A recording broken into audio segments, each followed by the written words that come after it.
We have a saying at the restaurant where I always walk around and ask the employees, what's the goal? And the goal is always make people happy. And it's food and beverage, right? It's not life-saving. We're not doctors. We're not performing open heart surgery. So no one goes out to eat to have a bad time. Let's make sure that we've got the goal front and center at all times. We're just making people happy.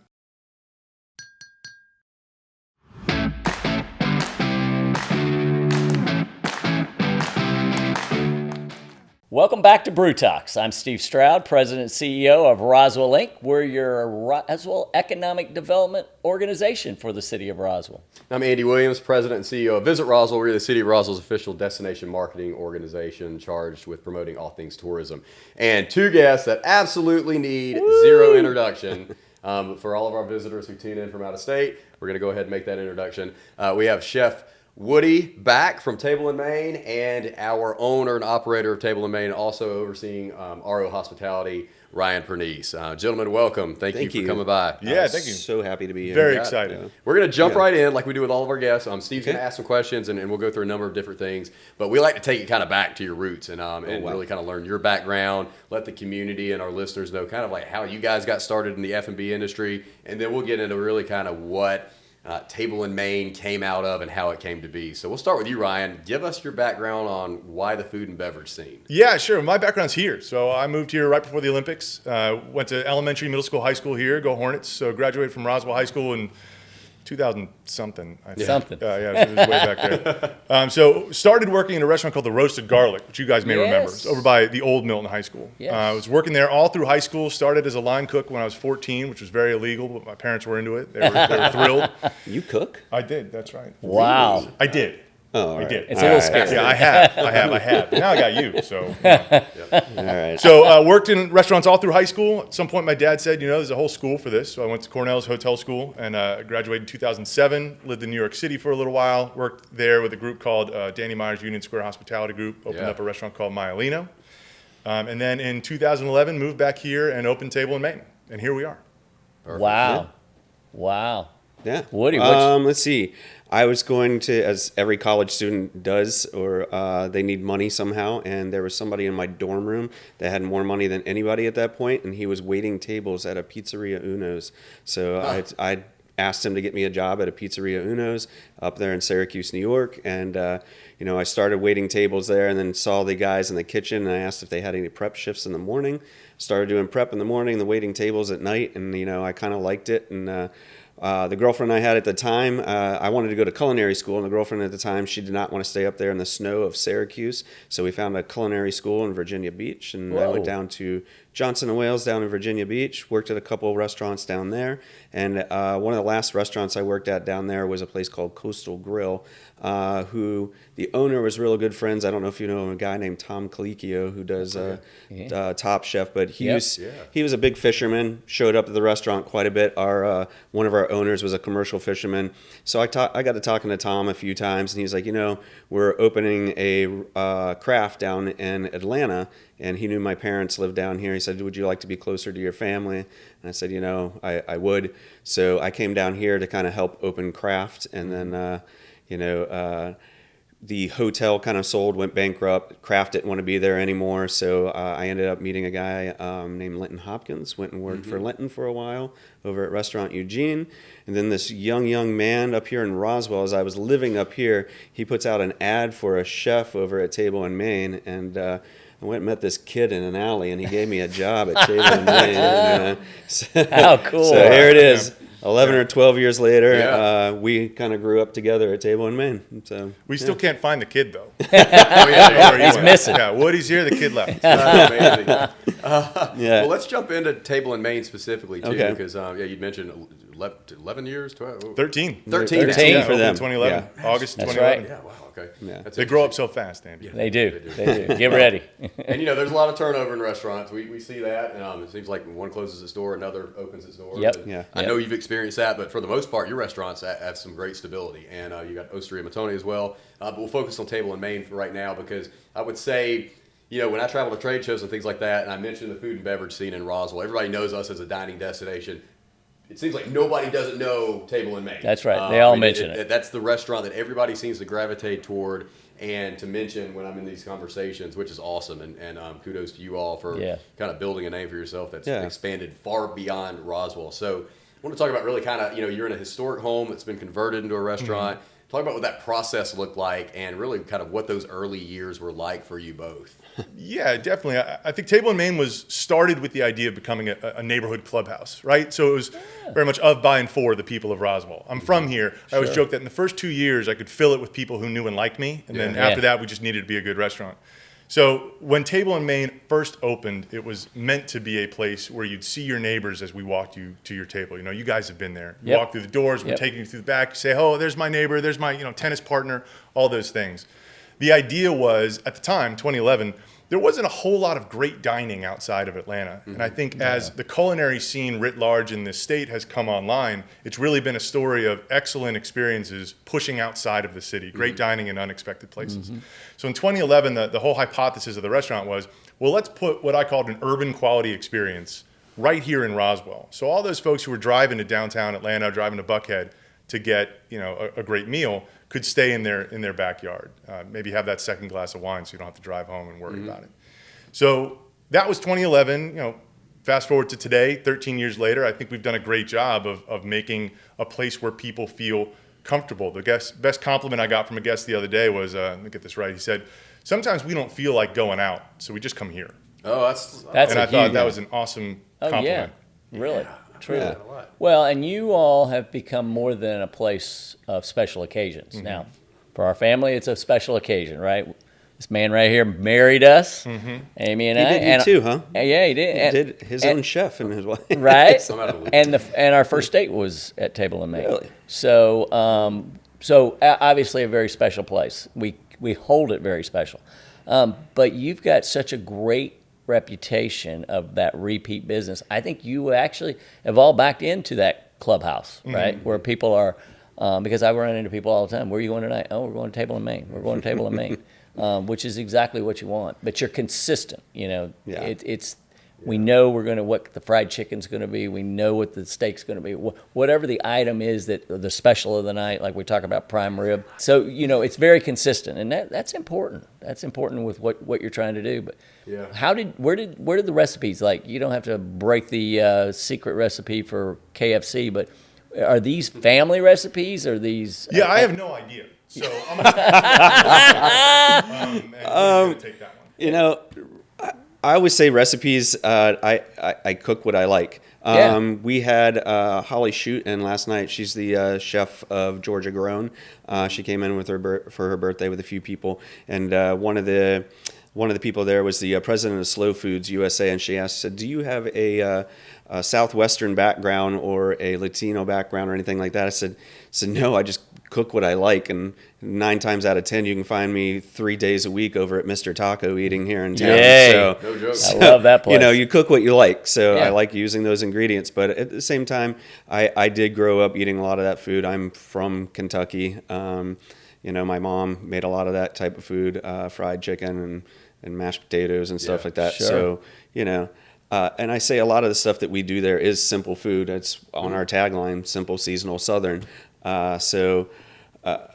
Simplicity of it, but we try to make great food. And then the seasonal thing, I always say this, everybody's like, how do you have such great food here? I say, honestly, I'm a really crappy chef, but I have a lot of great friends who are farmers, who can make bread better than I can. Right. I have a guy who drives from up here down to St. Pete's to pick up our fish once a week and drive it back up to us. So say I'm really good at making friends. I have a great smile. Really crappy chef I am. But you've been there for a long time. And have been there a long time. So that recipe must be working. That is right. The thing is, like, at least personally, it seems like there's so much turnover with staff and chefs, and every time you tune into social media, somebody's looking for a new chef or whatever that looks like. And that's not the case with you guys. You maybe have a turnover elsewhere, but Woody, you've been there for, since the inception of it. And so I'm going to talk about, the culture, because it's very clear staff is well taken care of, the team's well taken care of. Ryan, you offer your team a number of benefits that I think most restaurants probably don't. So what does that model look like for you guys, and how success comes out of that? I'll take this one. I have a lot of guys in my kitchen that have been with us since day one. I think I've got 3 people in our kitchen have been with us since day one. Wow. 2 of my other line cooks have been with us for 7 or 8 years. They left for about a year and then actually came back because they loved working with us so much. They wanted to see what the outside world was like, and they're like, "Nah, we want to come back and work for you." So we've kept quite a few of our employees in the kitchen, and honestly, I don't know what the recipe is. We treat each other with respect, and honestly, I think if we didn't even have some of those benefits, they would have stayed with us. Ryan set a standard of what needs to happen in that kitchen, and they come in, they put their heads down, they do the work, they know exactly what they need to do. There's no screaming or yelling in it. We're all brothers and sisters in that kitchen, and we get the job done. So, all right, we were talking about this earlier. Yeah. But this is a great, I guess, opportunity to bring this up. Right. Everybody's got this perception of the food and beverage industry being a bunch of people with tattoos, which, tattoos. I don't know. But it's a rough industry, and we were Right. talking about the movie Burnt with Bradley Cooper, fantastic movie. We were talking Right. about the movie Chef, and the pattern in those movies and the trends is they're all yelling at each other. It's very just like ruling with an iron Intense. fist. And you're basically saying like that's not how you guys operate. Not that things don't get crazy at times, but it seems like you've built a much better culture than what some of those perceptions might be. Right. I mean, the restaurant industry is a high, fast-paced, stressful area, but at the same time, if you all are working for the same goal and they're stressed out just as much as I'm stressed out. But if I show myself sweat, they're going to be more stressed out. So, That's right. If I keep That's my right. calm, cool, collected, then they will have a calm, cool, collected service, and it shows in the food. It shows on the server's face when they have to leave the kitchen to go out to the table. And Matt, our front of the house manager, does an amazing job of keeping his team in a calm, cool, collected manner. And I think both Matt and I feed off of each other. They both see him and I the same way every single night. We don't change how we are every single night, and I think the staff feeds on that, so they know exactly what they're walking into every day. It's funny you mentioned Matt. I got to share this experience. My wife and I were Matt is one evening. awesome. He is awesome. He is awesome. And, we were sitting out in the Adirondacks, and I think Ryan was bitten by a mosquito. And like 2 seconds later, Matt's out there with like 8 cans of off, like short of like bringing Orkin in. I mean, he was on it. And I'm sitting there thinking, man, I don't know where we would get this type of service anywhere else other than Table in Maine. Yeah. It was Matt perfect. probably has some chapter of his backstory where he was an EMT or something. Yeah, Yeah, right. He's got the most extreme, crazy stories about the things he's done in his life. So I wouldn't be surprised if he was like, "Well, I also have a doctorate." Yeah. Yeah, Right, probably. right. Seriously. Yeah. We'll Well, ask him when we get back. it is cool because you do all as busy as it can get, right, in your space, in and out, outside. It always it just hums. Like Yeah. you just feel you don't feel all the stress that you do in some restaurants. Right. And I think that no matter how good the food is, if the stress level's there, you can feel that, right? We eat a lot at OM, and so you can go in there on the busiest of busiest nights. The bar can be 3 deep, but you don't feel this pressure that you feel in some of the bigger restaurants. And I say bigger, the bigger chains or the bigger Right. in town restaurants. Well, and that goes, I think, I look at you guys as more than a restaurant. You guys are plugged in. And, Yeah. there are a number of different things that you all have done that have been very proactive, from developing the yurt concept that you see at Table in Yes. Maine and Osteria. You guys were the first to come to us to say, hey, it's winter, it's cold, people don't want to eat outside, but we've got these fantastic patios. We equip them with, lamps. We can keep people warm. And we launched a campaign, Come Cozy, Dine Out. It ended up, evolving into something else after that, but we built upon that. And then during COVID, you guys launched Table and Aid, where you gave away free meals to the food insecure. So beyond just serving your customers, you guys really kind of step out and figure out ways to be creative. And I think that's just speaks to your level of kind of where your mentality is with where you take things and how you should be, not only in your own community, in your restaurant, but in your community. Well, you volunteer. Yeah, I would say it's hard to be a community restaurant if you don't show up for the community. Yeah. Right. So, Right. we have a saying at the restaurant where I always walk around and ask the employees, "What's the goal?" And the goal is always make people happy. And it's food and beverage, right? It's not life-saving. We're not doctors. We're not performing open heart surgery. So no one goes out to eat to have a bad time. Let's make sure that we've got the goal front and center at all times. We're just making people happy. So I think part of a key to our longevity is in finding people who share that DNA. Because if you show up to a job interview and you don't innately like to make other people happy, I can't really teach you to do that. I can't teach you to get excited about that. I also want to take this chance to mention, the company that owns our 2 restaurants, our management company, is all RO Hospitality. You remember what RO stands for? Reckless optimism. Reckless optimism. That's right. So I think you've got to start, especially in restaurants, with a sense of optimism, because it's going to get reckless. Restaurants are crazy, and that's part of the draw, the appeal. That's what I like about it. You're in a fighter cocktail or cockpit, orchestrating this craziness of 1,000 things that need to hit at the same time correctly to build a successful shift. If you can't approach that with a sense of optimism, it's going to be rough. Yeah. Oh, yeah. And I would say one thing to correct, not to correct you, but it is life or death if there's not fried okra. I can just tell you, right? Because that right, could duly be noted. very ugly at our table, right? Just to let you know. Of course, you pick like the most hyper seasonal ingredient. Right? The only worst thing would be like soft shell crab. Oh, yeah. There's like a 2-week window where we could do that. Right. But it's so good. Steve is the guy that comes in December. Is like, can I have that BLT sandwich? That's right. That sandwich? That's exactly right. He is. Tomatoes are rough. So we're very proud, obviously, of what you've done and what you've created on the street. And for Roswell, talk to us even more about this latest award, this Michelin award. That is huge. That's huge for Roswell. You want to take that? For everybody. Yeah, I mean, we get into this restaurant thing to actually make people happy. Yeah. That's the reason we get in and we do this. The awards come second, but it's always in the back of our minds that we definitely want to do something like this and win something like this. But I didn't think we were ever going to get a Michelin. I didn't even think the Michelin was ever going to come to Atlanta, and here it came to Atlanta. I'm like, okay, well, they're going to get some of those big restaurants in Atlanta, and then they come out and see our little town of Roswell, and they give a huge award like this. And I think this award is also a testament to the town of Roswell. So the people who come here or come to our restaurant and say how much they love it, and they go out and tell their friends how much they love it. They have bringing people from Texas. They have to bring them to our restaurant, and they go from Roswell back to Texas, be like, Roswell's got this great restaurant. So, and you all have done a great job of promoting us also. So thank you very much. I think this award's for the whole entire town. I mean, now that we have this, Roswell's on the map. So I don't think it's just for us. Wow. That's awesome. Yeah. Yeah, to give a little insight into how that happened, because I think that kind of behind the scenes is interesting. Like Woody said, there was no meeting where we sat down and Woody and I said, let's get a Michelin Bib Gourmand. Right. We didn't know they came. We didn't know we were even in the running. There was no application. There was none of that. We got an email. Woody got an email. It and literally he took a screenshot, and he sent it to me. He goes, is this the email? Because last year we had a few friends who got the same email, and then they ended up getting, in some cases a star, in some cases a mention. So we had to call them and go, was this the same thing you got? I said, yeah, that's the email.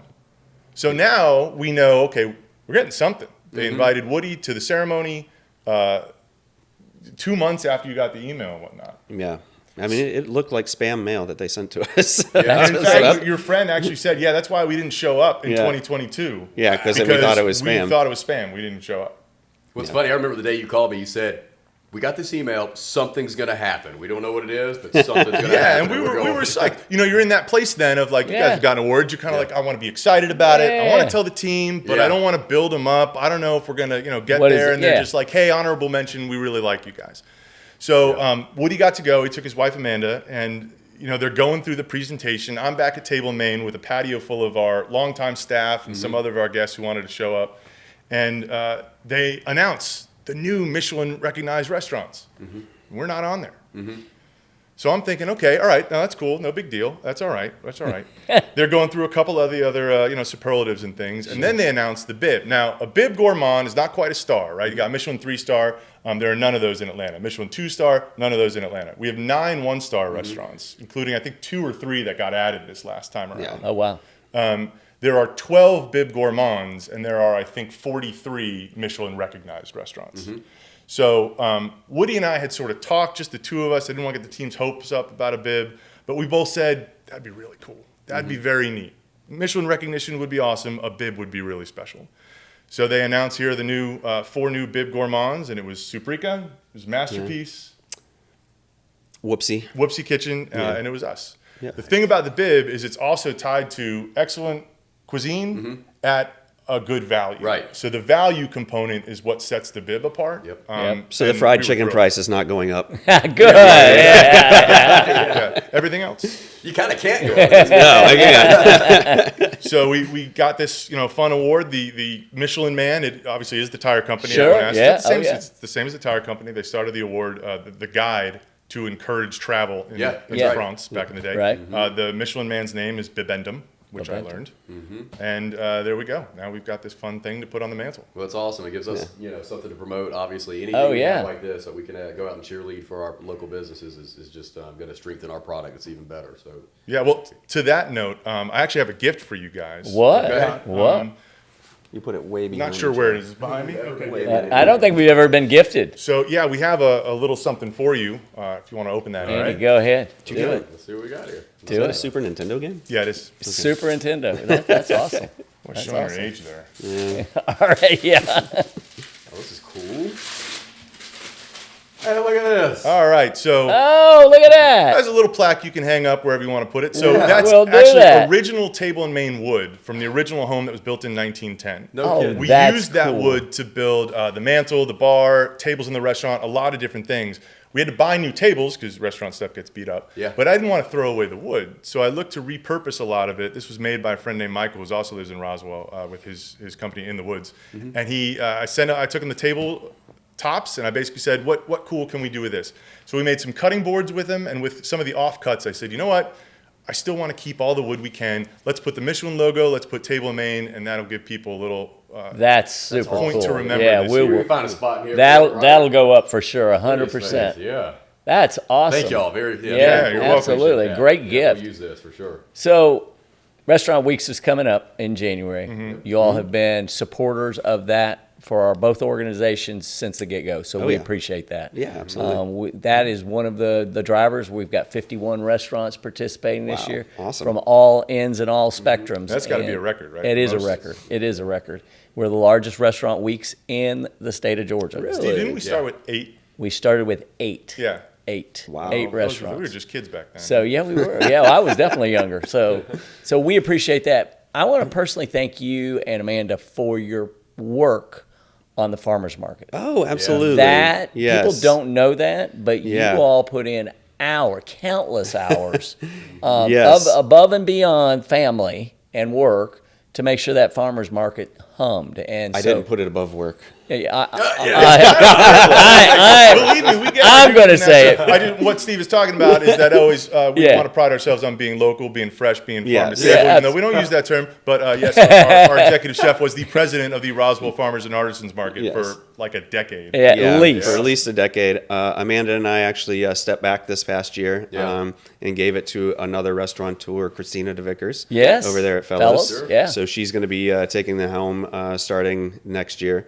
But yeah, that was a great part of our. I mean, we're staying on the board, but we're just stepping back a little bit because I'm sure this guy's going to open another restaurant at some point, and Yeah, right. we got a lot going Got on. a lot in our going lives. on. So yeah, we stepped back this year, but we'll still be on the board and we'll still be at the farmers market and all Well, that. thank but you. Yes, absolutely. You hit it So, too. I'm not even going to call you out on this. I know something else is probably cooking because there's always something cooking with you, no pun intended. I'll say stay tuned for that. 'cause Stay tuned. There's no doubt something's going to come down the pipe in the future, right? All right. We're looking around. Yeah. We're looking around. There you go. I had said I want to take 2024 off. It's an election year. They terrify Yeah. me. So I just wanted to call it just an easy year, a bye year. But we're looking around. Okay. Yeah.